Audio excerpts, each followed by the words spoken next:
Hello, Starseeds, and welcome to Neurolinguistic Astrology Live. This is going to be a presentation that's going to be all about synastry. And if you don't know what synastry is an astrology reading when you take charts of two different people and you it's like the collision of two charts together. So commonly you would do a synastry reading with relationships. So the very first synastry reading I did was with Amber Heard and Johnny Depp back when that huge trial was happening, just to take a look at what was going on between the charts of those two people. And so with synastry, it's kind of fun. You can do synastry with pretty much any two entities that have a time of birth or time of inception, and we're going to get into what that all means in terms of astrology and from a neurolinguistic astrology lens, what that means from the sacred stories that it means for you to be able to embody in this incarnation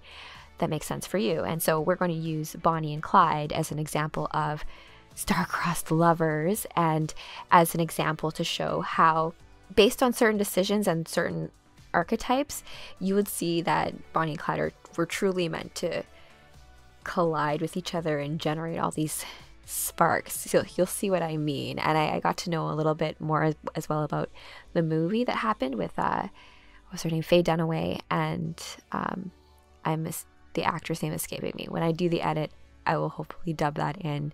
So without further ado, let's get into the actual presentation about Bonnie and Clyde and these star-crossed lovers and the synastry between them.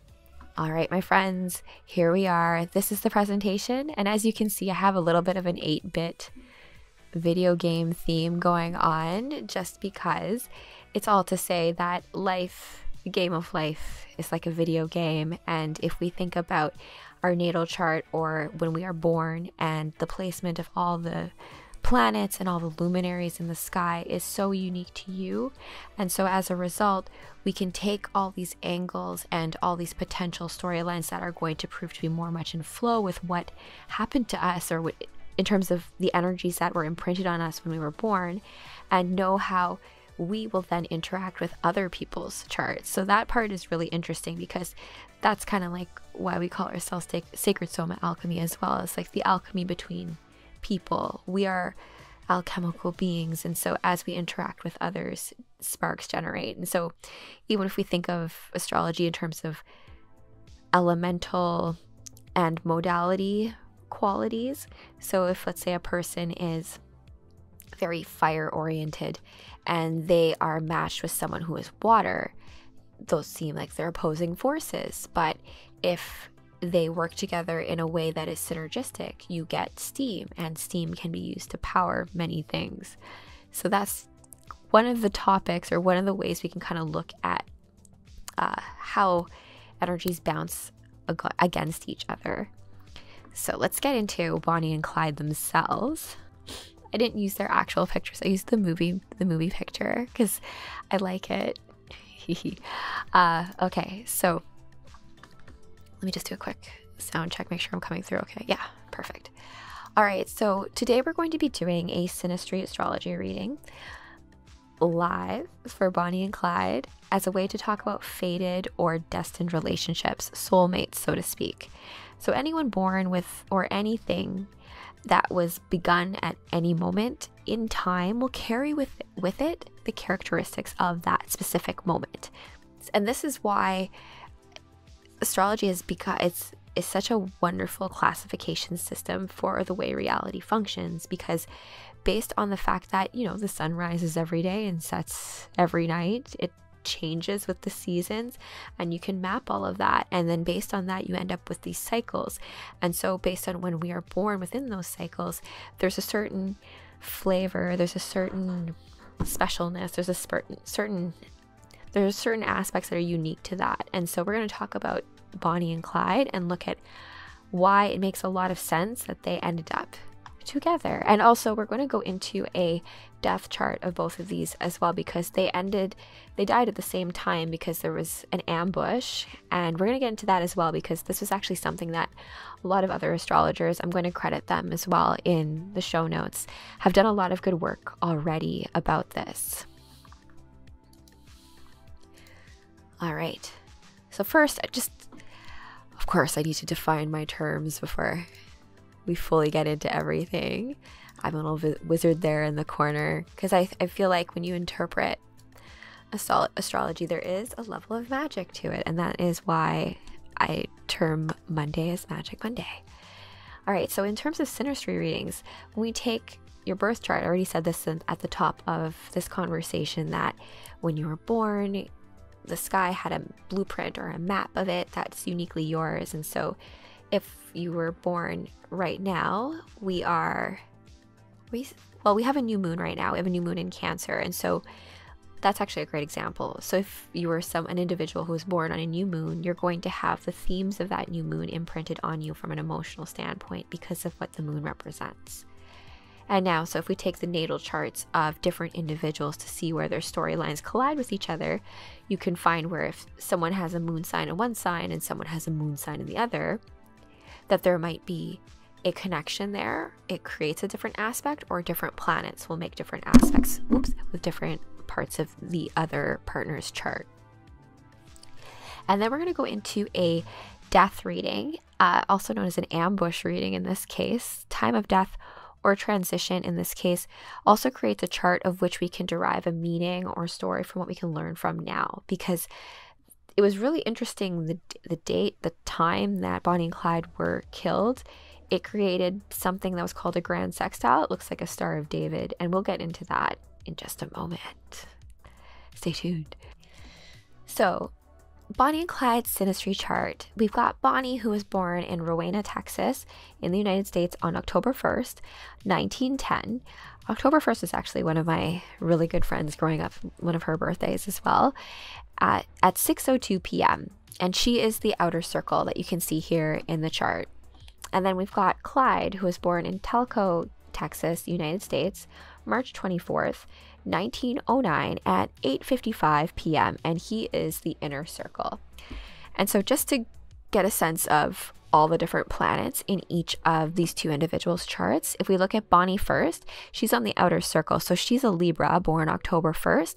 She also has a lot of stuff going on in where her sun is. So we've got Mars here making a really close conjunction with her sun in Libra. And so anytime you have like the sun and Mars, it's like your main sole purpose and the first general behind that. So it's like you'll also end up with like a fighter spirit as well. I have this conjunction in a different sign, but because it's in the sign of Libra, it's going to have a flavor of partnership with it. So that makes a lot of sense, since that Bonnie, due to her relationship with Clyde, ended up being quite like the fighter spirit kind of became embodied, if you see that. Other things going on in Libra here is Jupiter, so the idea of expansion in the sign of Libra. So she ended up with notoriety, attention, due to the fact that she was in this relationship with Clyde. And so that kind of makes sense, like partnership, Libra owning that as well as her ascending. See her, her outside, she's the outside circle, so her ascending, she's in Aries ascending. I remember that very clearly because her chart as a result lines up with the first house being Aries and all of that. So the Libra house, Libra does rule the house, the sign of partnership in this case. I will actually drop a link to my presentation about ascending, like why your birth time is important, and then why your ascending sign lines up your housing system. Like, I've only recently gotten into the houses. So if you think about the signs here, they all rule the houses that they're in. That's why there's 12 houses of the zodiac, right? But going back to Miss Bonnie right here, her Mercury right here is in Virgo. Her moon's in Virgo, as well as Venus is in Virgo. So all of this opposes a lot of stuff happening with Clyde. So off the top, what you can see already in this synastry is that Clyde was an Aries. His sun is an Aries. And so already here, there's already a strong connection right from the beginning, because her rising sign and his sun sign are in the same sign of Aries. And that is a very physical, action, fiery, passionate sign. And we actually just recently switched lunar nodes into that this little degree of late degree of Aries from Taurus. And so that comes with it a lot of upheaval. So Aries is all about the action and initiation. So that was already to start with. Other things here, because she has a lot of action already happening with her sun, it means that a lot of her other luminary planets, those energies are going to be opposing Clyde's planets. So what Clyde has going on here is, oh my goodness, yeah, his Venus is in Pisces, as well as Mercury is in Pisces. That's interesting, a male Pisces. And a male Pisces with a Mercury in Pisces. So he's not a Pisces, sorry, but Venus and Mercury, you wouldn't call this a close conjunction, but they are residing in the same sign. So the energies of Pisces in terms of communication. And so Pisces is a mutable water sign in charge of the dreamland. So I would say that Clyde wasn't always maybe truthful, or in terms of, well, I mean, like they ran a gang and stuff, so I guess that's part of it. But Venus here is also like under the surface, that kind of thing. So the Venus here, I know that there's also the Venuses opposing each other, Venus and Virgo right here. So another opposition between planets that very much have to do with partnership. And so those, we're going to get into more of what oppositions mean.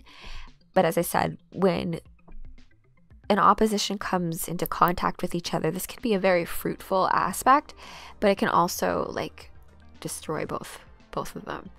And we'll get into the death chart and we can determine if that was something that was always doomed to happen.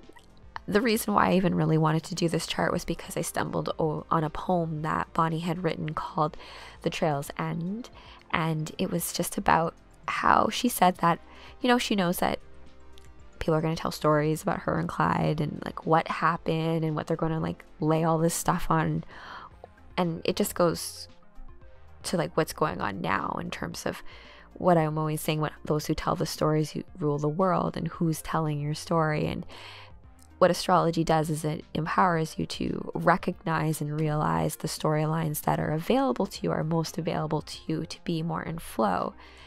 And if we look here too, he's got a moon in Taurus, and so from an emotional standpoint, steadfast, and so he would be able to commit to Bonnie together. So even though they were like, you know, ride or die couple, right? His north node is in Taurus here. So we did have the north node in Taurus. It just shifted into Aries, which now comes with it a lot of action. As I said, it being in Taurus here with its moon means to me that his emotions are very much tied to what his personal destiny is. And hold on, where is Bonnie's? Oh, north node here. Oh yeah, here. Okay, so, and this is Pluto, I believe. Pluto has different things. Yes, I believe this is Pluto. This is Neptune right here. Regardless, north node is in Gemini. Kind of makes sense in terms of Bonnie because her poems still survive her. So in terms of her destiny, and even though they ended up dying in that shootout, her words do still live on, and their notoriety also does still live on. The media made a frenzy of them. They made a movie about them, right? Bonnie and Clyde in 1967, and I think Natural Born Killers with Scorsese did that one. That was also an ode to the whole Bonnie and Clyde movie. Let's see here if there's anything else here to kind of point out. As I said, it's about a lot of oppositions here because Aries and Libra are opposites, and so there's always a strong magnetic attraction when it comes to signs like that. And if you are a particular sign, it is always good to look at the opposing sign for some intel or some more insight as to how your own personal sign reacts and why you maybe have certain irritants or frustrations or things that can be worked out by changing perspective and looking at things from the other side. Okay, so that's that for Synastry of Bonnie and Clyde. there's a little bit more I'm going to get into more detail in terms of in my blog, just from, because there's a lot going on in here about, so for example, she is very much a Libra, because even before Bonnie met Clyde, she was already married, I think. And remember, this was like the Great Depression, right? So like everyone was poor, everyone was like, you're just trying to scrap to make things, like to make ends meet, right? So she was always going to be partnered with someone, and it's like all of her energies are around being a wife too, like a good wife as well. But she does have that fighter spirit. But yes, it's in the realm of being a partner. Okay, so let's go into the death chart. I am not going to take credit for this chart. This was done by Grand Trines. I'm going to leave a link to the full analysis, which is on his site. So Bonnie and Clyde were killed on an ambush by this highwayman. And if we think about Hollywood movies and we think of the archetype of the highwayman who has like this one-track mind trying to get all the criminals and like run them down. And so Bonnie and Clyde were killed by, I forget his name. He was like some martial hero highwayman. And when they killed Bonnie and Clyde, there was like a whole bunch of them, and they fired a whole bunch of bullets. The time of event was on May 23rd, Oh, I don't think this is right, what I have in terms of the actual date. But it was May 23rd, I think it was 1934. I will make sure that's correct, but at 8:58 a.m. I know it was a Sunday morning. And Bonnie apparently didn't want to go on this Sunday drive.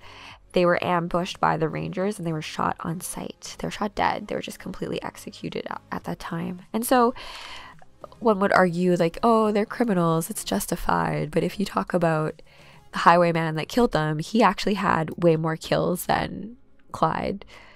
And you could say like, well, he was the law, but like they didn't have what we have now in terms of phones, being able to like actually know what happened. And when Bonnie and Clyde were ambushed and killed, they didn't fire one shot.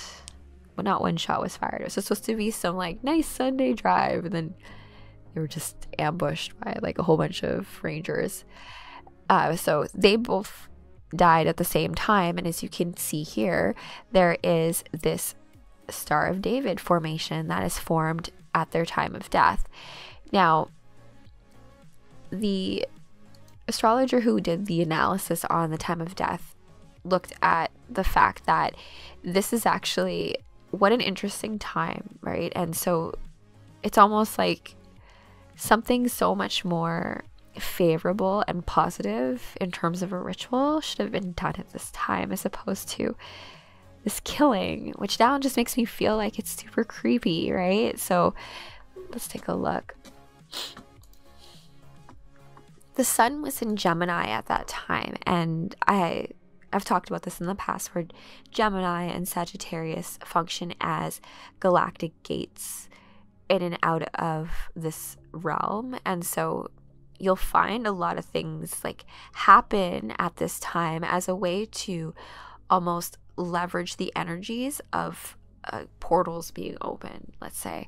And so the fact that they were ambushed and killed on this very specific date in the morning is very telling.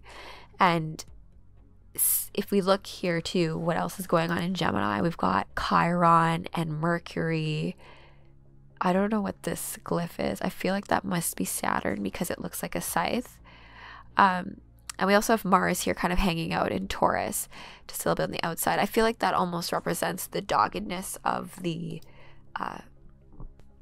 law enforcement kind of coming in on it and like entrapping in all this stuff within the sign of Gemini for it to kind of traverse out. Let's see here. What was the moon doing? Okay, the moon is in Virgo, which is where that's Bonnie's natal placement, which is interesting. South node North Node. North Node was in Aquarius. That's really interesting. And then the South Node was in Leo. So that's another opposition to kind of look at, right? Like Leo and Aquarius, where you think of like very social, societal ideals, things like that, and more of like the will and I am. I look at Leo and Aquarius as kind of similar to Aries and Libra, but just in a different kind of modality. Let's see. And so to get into this formation right here, the grand sextile, there are 2 grand trines happening and then oppositions as well. And the way the saying goes is that trines are almost like too easy. So the oppositions force the trines to act. So I feel like this was obviously planned very much ahead of time, like the time of date. They wanted to make the most of the story that could be told out of taking down Bonnie and Clyde this way. I don't know if they anticipated the fact that, because this same highwayman that took them down, he ended up, I think, getting mad at whoever did the movie on Bonnie and Clyde, because the way he was portrayed was not very favorable. It looked like, like it's like poor young kids in love going around, and like this guy just like shot them all up. So yes, they were criminals. It was the Great Depression. It's not necessarily an excuse, but at the same time is that we can't say that we know the whole story of everything, because we only know what the newspapers of the time tell us, and as well as like what the astrology also tells us, as well as what we have in terms of, I mean, I'm not trying to Hollywood glamorize it, right, by saying like, okay, like that's what Natural Born Killers talked about, the idea that we get just enamored with the idea of like, oh my gosh, hot couple in love and going around killing people. But it's more to it than that. There were certain conditions. She talks about in her poem about how Clyde used to be an upstanding, law-abiding citizen, but then he kept on kicking him down. And I mean, if it was the Great Depression, like what were your chances of actually getting a good job? So this is all to say that their fated demise, their death chart, their ambush chart was one that seems very fated. It seems like one that needed to happen in this whole realm so that this story gets told, maybe just so that I could take a look at it. But yeah, you've got what happens in this type of formation. This also occurred in winter solstice of 2012. So I want you all to like take a little snapshot in your head and be like, what was I doing in 2012 winter solstice? And see if the certain energies kind of match up. Astrology is funny how it works out that way. And so just as a little bit of a learning opportunity, we're going to close off with just some of the aspects that are really interesting. So as I said, we have oppositions. And there are 3 ways, there are 3 things that can happen when you have an opposition of like 2 opposing forces. So your sun, like in Bonnie and Clyde's case, the suns are in 2 opposing suns. So those forces kind of push against each other. Now, there are 3 things that can happen. 1, let's take fire and water as an example, where you'd have the fire basically being extinguished by the water. That's one scenario. The other scenario is the fire basically evaporates or, extinguishes the water in a way. It's not extinguished. The fire gets extinguished. The fire would be making the water evaporate.